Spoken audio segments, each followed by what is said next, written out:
Have you ever been fact-checked by Facebook and PolitiFact? I have. The fact check was an obviously politically motivated and successful attempt to suppress a perfectly valid point I made. And now the media just can't understand why we won't trust a government-run disinformation board.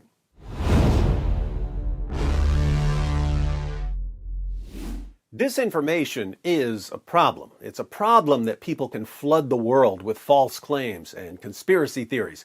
It's a problem that foreign nations can program bots to spread viral nonsense in order to destabilize your country. This is a legitimate problem. But what do you do about the problem? Well, what you don't do about the problem is give your government new powers to suppress speech, because shocker, your government won't just use that power to suppress actual disinformation spread by foreign enemies. It will use that power to suppress your valid criticisms of the ruling party. I would like to live in a world where people trusted their governments and the media because politicians and journalists were trustworthy. Unfortunately, we don't live in that world. We live in a world where just about anyone with the slightest bit of influence will use that influence to manipulate people. But there is a positive side to not trusting the government or the media. The positive side is that when the government establishes a new disinformation governance board and journalists cheer for the new board, critics will heckle these Orwellian goose-steppers into retreating, naked and defeated, back to the safe spaces they crawled out of. Yes, after only 3 weeks of being mercilessly ridiculed as the Ministry of Truth, the Disinformation Governance Board has died a humiliating death. We'll read a bit about the timely death of the Ministry of Truth from the Lords of Disinformation, CNN, and then I'll share what happened to me when I was fact-checked by Facebook and PolitiFact, so we can see why these kinds of government boards will always be a horrible idea. But first, if you're concerned about internet security in an age of online manipulation, and you're either stupid or insane if you aren't, one of the most basic, fundamental, simplest things you can do to protect yourself is to get a subscription to Atlas VPN. Like it or not, there are people and companies who are constantly trying to steal your data, your personal information, your passwords. There are companies that are tracking what you do online so they can sell that information to the highest bidder. When you go online, you need a VPN, a virtual private network. So click on the link in the description box and get a subscription to Atlas VPN. Atlas VPN is the best VPN deal on the market, developed by top cybersecurity experts and IT engineers that sends all of your internet traffic through an encryption tunnel. It hides your IP address even if you're using public Wi-Fi. It blocks malicious links, ads, and trackers. It monitors data breaches and warns you if your personal information or passwords have been compromised. Some of you may be disturbed by the analogy I keep using, but sometimes analogies are supposed to be disturbing. I really mean it when I say using the internet without a VPN is like going to a $10 prostitute without a condom. If you don't like the analogy, don't blame me. Blame the internet for being so incredibly disgusting and dangerous, and, not to mention, immoral. If you sign up now, you can be fully protected for just $1.99 per month. That covers all of your devices with one subscription. So click the link in the description box, download the app, get a subscription, and turn it on. Going from horribly exposed to extremely safe will only take you a couple of minutes. So get Atlas VPN and practice safe surfing. Now, let's read about what just happened to the short-lived Disinformation Governance Board. CNN, the self-proclaimed most trusted name in news, reports the disinformation expert hired to run the Department of Homeland Security's newly created Disinformation Board has resigned after the department paused the board. Nina Jankowicz, a disinformation expert with experience working on Ukraine and Russia issues, was tapped to helm the Disinformation Governance Board earlier this month. The interagency team was meant to coordinate department activities related to disinformation aimed at the U.S. population and infrastructure. But Jankowicz's appointment quickly drew condemnation from GOP lawmakers and right-wing media who pointed to her past tweets and statements regarding Hunter Biden's laptop and Christopher Steele, the author of the so-called Steele dossier. After DHS decided to pause the board, Jankowicz made the decision to resign, she said in a statement released through a spokesperson. See that? These GOP lawmakers and right-wing journalists don't trust an obviously biased person to decide what is and what is not disinformation. Shame on them. I mean, progressives would definitely trust a bunch of conservatives to decide what is and what is not disinformation, wouldn't they? After 6 years dedicated to the study of disinformation and best practices in responding to it, I joined the Department of Homeland Security to be the executive director of the Disinformation Governance Board with the intention of supporting the department's important work addressing disinformation that affects the homeland, she said. With the board's work paused and its future uncertain, I have decided to leave DHS to return to my work in the public sphere. It is deeply disappointing that mischaracterizations of the board became a distraction from the department's vital work, and indeed, along with recent events globally and nationally, embodies why it is necessary. I maintain my commitment to building awareness of disinformation's threats and trust the department will do the same, Jankowicz said. DHS and the White House had previously defended the new initiative and backed Jankowicz to lead it. Bye, Felicia. The Washington Post first reported on the suspension of the Disinformation Board and Jankowicz's resignation. In a statement, a DHS spokesperson said Homeland Security Secretary Alejandro Mayorkas has asked former DHS Secretary Michael Chertoff and former U.S. Deputy Attorney General Jamie Gorelick to lead a review of the board through the Homeland Security Advisory Council. During that review, the board's work will be paused and it will not convene. The board has been grossly and intentionally mischaracterized. It was never about censorship or policing speech in any manner. It was designed to ensure we fulfill our mission to protect the homeland while protecting core constitutional rights, the spokesperson said. However, false attacks have become a significant distraction from the department's vitally important work to combat disinformation that threatens the safety and security of the American people. In the words of John Bender, BOOHOO. So, they wouldn't be policing speech in any manner.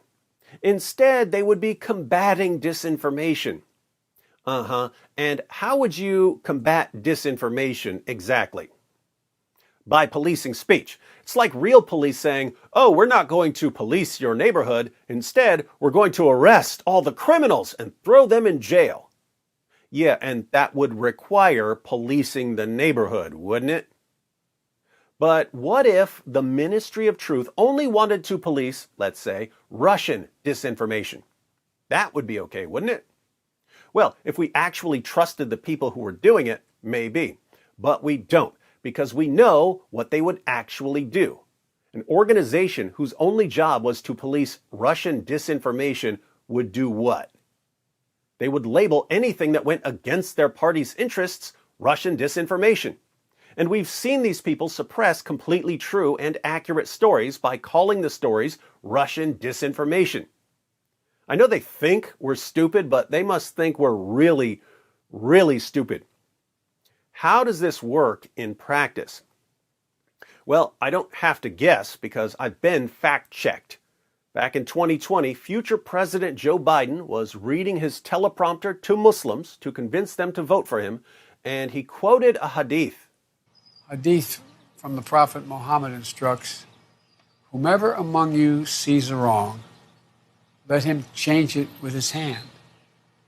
If he is not able, then with his tongue. If he is not able, then with his heart. Now, that sounds like a lovely little teaching. Unless you've actually read it and you know what it means. If you've actually read it and you know what it means, you know that in context, Muhammad was talking about different forms of jihad. If you're strong enough to wage physical jihad, you wage physical jihad. You use your hand. If you're not strong enough to wage physical jihad, you wage jihad with your speech. And if it's too dangerous to wage jihad with your speech, you at least long for jihad in your heart.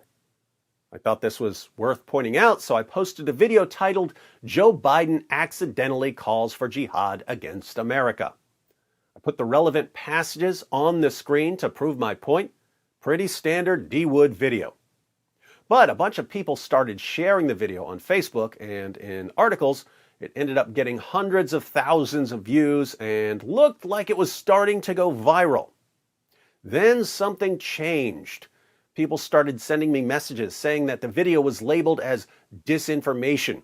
It had been fact-checked by PolitiFact and exposed as false. I went to PolitiFact, and part of the response was criticizing other people who were using the points I had made, but the fact check was applied to my video as well, and they did respond to my main point. So we see on PolitiFact, no, U.S. government didn't promote video of Joe Biden calling for a Muslim jihad. Biden did not call on Muslims to wage jihad. He praised many Muslim Americans for promoting peace. Now, I said he accidentally called for jihad, and this is just indisputable. You can watch my original video. The link is in the description box. In the video, I showed the hadiths where Muhammad is specifically referring to 3 different types of jihad. Jihad of the hand, jihad of the tongue, and jihad of the heart. Whoever controls Biden's teleprompter and wanted to win some Muslim votes went to a lame website and cut and pasted something they found without knowing what it was actually about. So I made a video showing what it was about. What was the point? Stop quoting things when you have no clue what they mean. We've been dealing with this nonsense for decades. We don't need another politician misrepresenting what Islam teaches. Pretty straightforward. But again, a lot of people started sharing the video in an election year, so there was a need to suppress it. PolitiFact discusses some of the claims that were made by other sites and then gives the refutation of my argument. Yasir Qadhi, a prominent cleric and dean of the Islamic Seminary of America, said the hadith encourages Muslims to act if they see something that goes against their moral values.